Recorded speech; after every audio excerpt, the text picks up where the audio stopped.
آج ہم انگریزی زبان کے کچھ بڑے دلچسپ الفاظ کو دیکھ رہے ہیں۔ جی، اور آج کی ہماری فہرست باٹم سے شروع ہو کر باکسنگ پر ختم ہوتی ہے۔ تو چلیں باٹم سے شروع کرتے ہیں اور دیکھتے ہیں کہ اس کی گہرائی میں کیا ہے۔ ٹھیک ہے، تو پہلا لفظ ہے باٹم۔ اسم یعنی ناؤن کے طور پر اس کے کئی استعمال ہیں۔ جی، جیسے the lowest part یعنی سب سے نچلا حصہ، یا پھر the end of something کسی چیز کا آخری سرا۔ ہاں، اور اس کا استعمال بہت وسیع ہے۔ مثال کے طور پر ایک جملہ ہے The book was at the bottom of my bag۔ کتاب میرے بیگ کی تہ میں تھی۔ بالکل، یہاں باٹم ایک بند جگہ یعنی بیگ کی تہ کی بات کر رہا ہے۔ لیکن ایک اور مثال دیکھیں، They live at the bottom of the hill۔ وہ پہاڑی کے دامن میں رہتے ہیں۔ جی، اب یہاں باٹم کا مطلب پہاڑی کا دامن ہے، جو ایک کھلا اور وسیع علاقہ ہے۔ تو ایک ہی لفظ ہے، لیکن ایک جگہ محدود ہے، دوسری جگہ لامحدود ہے نا؟ یہ بہت دلچسپ بات ہے، اور یہ بطور صفت یعنی ایڈجیکٹو بھی استعمال ہوتا ہے۔ جی، اور وہاں اس کا استعمال بہت سیدھا ہے، لویسٹ، سب سے نچلا، جیسے کہ put the book on the bottom shelf۔ کتاب سب سے نچلے خانے میں رکھ دو۔ مطلب یہاں یہ باقی تمام خانوں کے مقابلے میں اس کی پوزیشن بتا رہا ہے۔ صحیح۔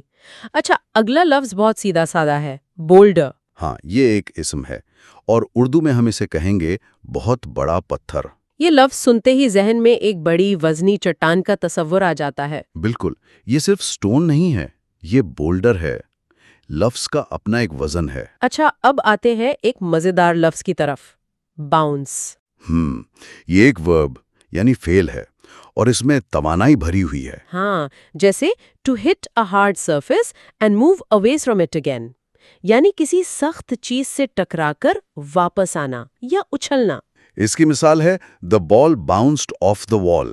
گیند دیوار سے ٹکرا کر اچھلی۔ یہاں یہ حرکت خود بخود ہو رہی ہے، لیکن انسان بھی چیزوں کو باؤنس کرواتا ہے۔ جی، جیسے گیند کو اچھالنا۔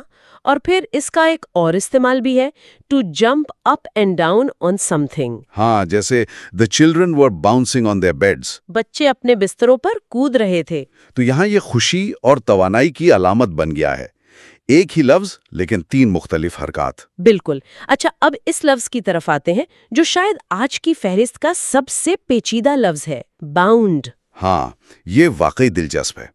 اس کی پہلی شکل ایک صفت کے طور پر ہے، جس کا مطلب ہے certain اور likely to happen۔ یعنی یقینی طور پر یا لازمی۔ جی، مثال دیکھیں، she works very hard so she is bound to pass the exam۔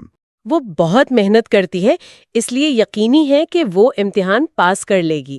یہاں باؤنڈ کا مطلب کوئی جسمانی حد نہیں بلکہ ایک منطقی نتیجہ ہے، یعنی محنت کا پھل ملنا لازمی ہے۔ صحیح۔ اب باؤنڈ کی دوسری شکل، یہ بھی صفت ہے لیکن مطلب بالکل الگ۔ جی، یہاں مطلب ہے going towards کی طرف جانے والا۔ مثال ہے this ship is bound for New York. یہ بحری جہاز نیو یارک جانے والا ہے۔ دیکھیں، وہی لفظ ہے لیکن اب یہ امکان کے بجائے سمت بتا رہا ہے۔ اور پھر باؤنڈ کی تیسری شکل بھی ہے، بطور فعل، ہاں، جس کا مطلب ہے لمبی چھلانگ مارنا، چوکڑی بھرنا یا دوڑنا۔ جیسے the dog bounded up the steps۔ کتا چھلانگے لگاتا ہوا سیڑھیوں پر چڑھ گیا۔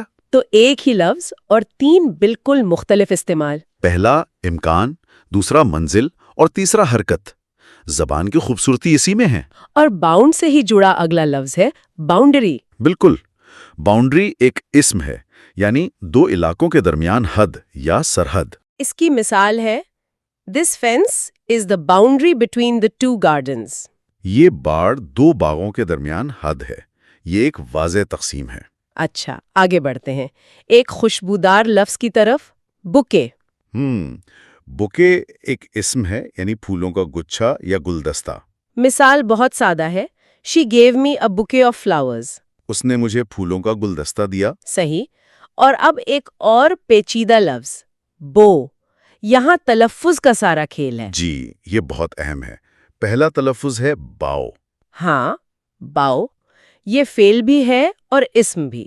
بطور فعل اس کا مطلب ہے ٹو بینڈ یور ہیڈ اور the top half of your body forward, یعنی سر یا کمر کو جھکانا، سجدہ کرنا۔ مثال ہے the actors bowed at the end of the play. ڈرامے کے اختتام پر اداکار جھکے، یہاں یہ احترام کی علامت ہے۔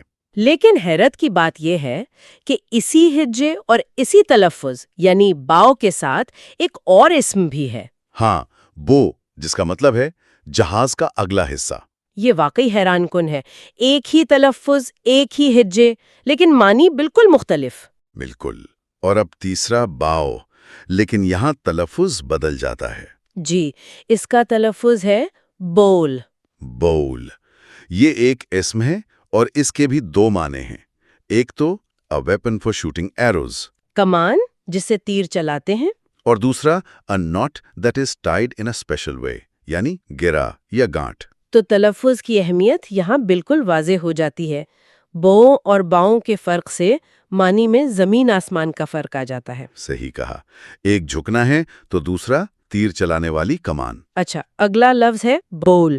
اس کا تلفظ بھی بول ہے، بو کی طرح۔ جی، باؤل، یہ بھی اسم اور فعل دونوں ہے۔ بطور اسم یہ بہت عام ہے، پیالہ یا کٹورا۔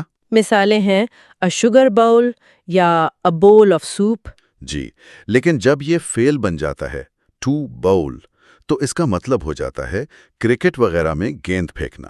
یہ بھی دلچسپ ہے، ایک پیالے کی شکل اور گیند پھینکنے کے عمل میں شاید کوئی تعلق ہو سکتا ہے ہاتھ کی حرکت کا کوئی دور کا تعلق ہو، لیکن یہ بھی ایک ہی لفظ کے دو بہت مختلف استعمال ہیں۔ بالکل۔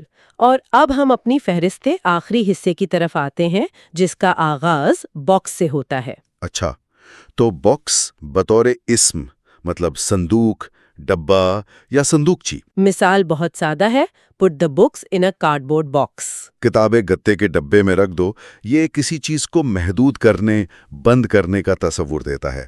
ہاں، لیکن جب یہی لفظ فعل بن جاتا ہے to box تو اس کا مطلب ہو جاتا ہے مکے بازی کرنا۔ یہ تو بالکل الٹ بات ہو گئی۔ یہ تضادی تو دلچسپ ہے، ایک طرف محفوظ کرنا اور دوسری طرف لڑنا، دو بالکل متضاد تصورات ایک ہی لفظ سے جڑے ہیں۔ اور اسی سے متعلق دوسرے الفاظ بھی ہیں جیسے باکسر۔ ہاں، باکسر ایک اسم ہے، یعنی مکے باز۔ محمد علی واز اے فیمس باکسر۔ محمد علی ایک مشہور مکے باز تھا۔ اور پھر باکسنگ ہے جو خود اس کھیل یعنی مکے بازی کا نام ہے۔ اور ایک آخری لفظ ہے باکسنگ ڈے۔ جی، باکسنگ ڈے کرسمس کے بعد کا دن یعنی 26 دسمبر۔ اکثر لوگ سوچتے ہیں کہ شاید اس کا تعلق بھی مکے بازی کے کھیل سے ہوگا۔ لیکن ایسا نہیں ہے۔ پرانے وقتوں میں امیر لوگ کرسمس کے اگلے دن اپنے نوکروں کو تحفوں کے ڈبے یعنی باکسز دیتے تھے۔ اچھا، وہیں سے یہ باکسنگ ڈے بن گیا۔ تو یہاں آ کر باکس کا لڑائی والا معنی نہیں بلکہ ڈبے والا یعنی تحفے والا معنی واپس آ جاتا ہے۔ واہ!